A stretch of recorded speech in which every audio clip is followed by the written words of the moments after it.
নমস্কার বন্ধুরা, RP village স্টোরির পক্ষ থেকে সকলকে জানায় অনেক স্বাগত। আজকে চলে এসেছি প্রতিদিনের মতো আরও একটি দুর্দান্ত রেসিপি নিয়ে। আজকে দেখো, এক বাটি ময়দা নিয়েছি। এই ময়দা দিয়ে তোমাদেরকে নিমকি করে দেখাবো। তোমরা কিন্তু পুরো ভিডিওটা দেখবে। তো চলো প্রথমে ময়দাটা মেখে নিই। তার জন্য ময়দার মধ্যে একটুখানি দিয়ে দিচ্ছি নুন, আর দিয়ে দেব 1 চামচ মতো চিনি।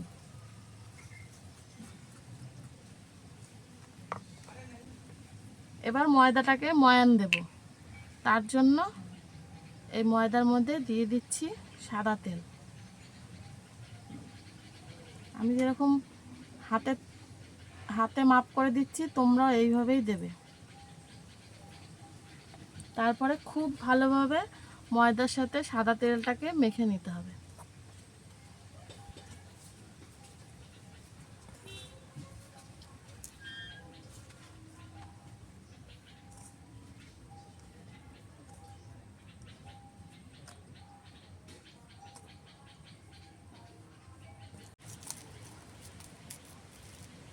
এ দেখো, খুব ভালোভাবে ময়ান দিয়ে নিয়েছি। দেখো একদম ভুসভুসে হয়ে গেছে আটাটা। এবার অল্প অল্প জল দিয়ে রুটির ডো যেরকম মাখে সেরকম মেখে নেব।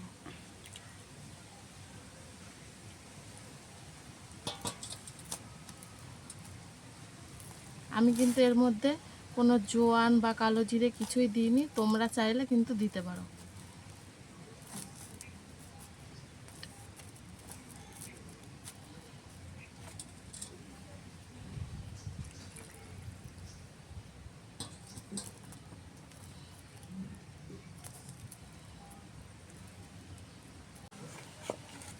এ দেখো, ময়দাটা খুব ভালোভাবে মেখে নিয়েছি। এবার আধা ঘন্টা এটাকে ঢেকে রেস্ট রেখে দেবো, তারপরে নিমকিগুলো করব। নিমকি ভাজার জন্য সমস্ত কিছু রেডি করে নিয়েছি। এবার নিমকি ভাজার জন্য কড়াইতে দিয়ে দেব সাদা তেল।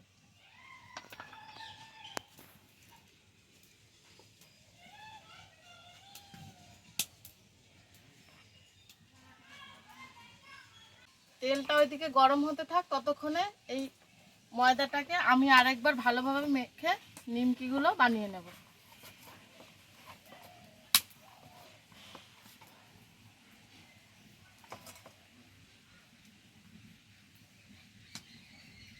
এরকম করে এই কটা লই করে নিলাম। এবার বেলবো আমি এটাকে। প্রথমে একটু গোল করে নিলাম, তারপরে বেলবো। বেলার সময় আর কোনো তেল বা ময়দা কিছুই দিতে হবে না।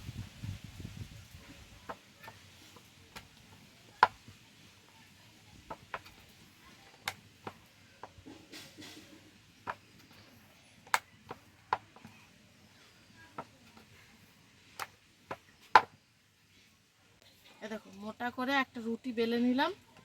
এবার এটাকে নিমকির শেপে কাটবো। তার জন্য একটা চাকু নিয়েছি, চাকু দিয়ে কাটবো। প্রথমে আমি এইরকম লম্বা করে কেটে নিচ্ছি।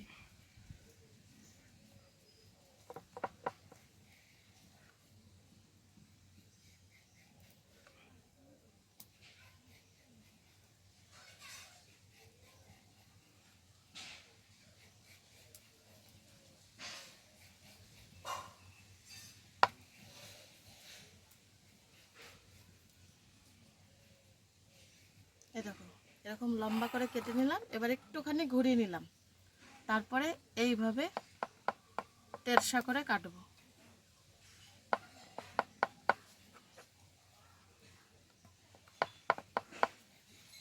তোমরা তোমাদের পছন্দ মতো কিন্তু শেপ করে নিতে পারবে। আমি এরকম করেই করলাম।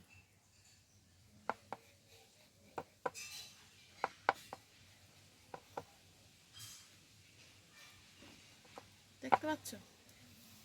এদিকে দেখো, তেলটাও গরম করে নিয়েছি। এবার এই নিমকিগুলো তেলের ওপর দিয়ে দেবো আস্তে আস্তে।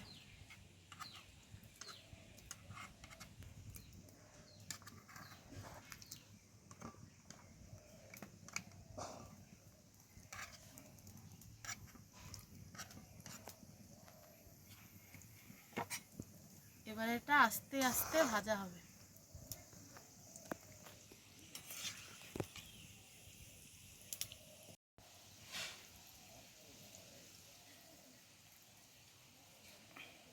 এবার আমি বাকি নিমকিগুলো ওই একইভাবে বানিয়ে নেব।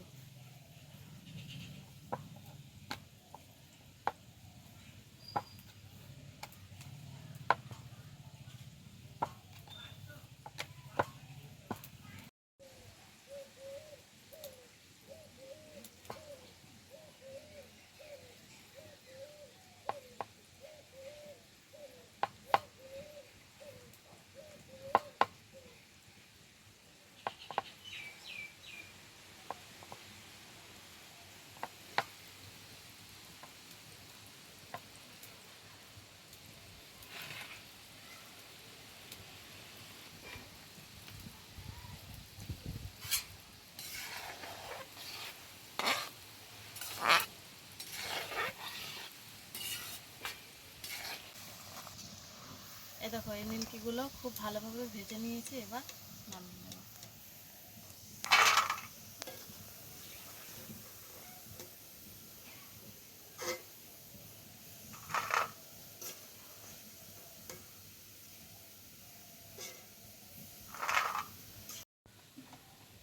এবার বাকি নিমকিগুলো ওই একইভাবে ভাজবো।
এই দেখো খাস্তা একদম টাটকা নিমকি রেডি হয়ে গেছে। তোমরা ঝটপট বানাও আর আমাকে কমেন্টে জানাও রেসিপিটা তোমাদের কেমন লাগলো।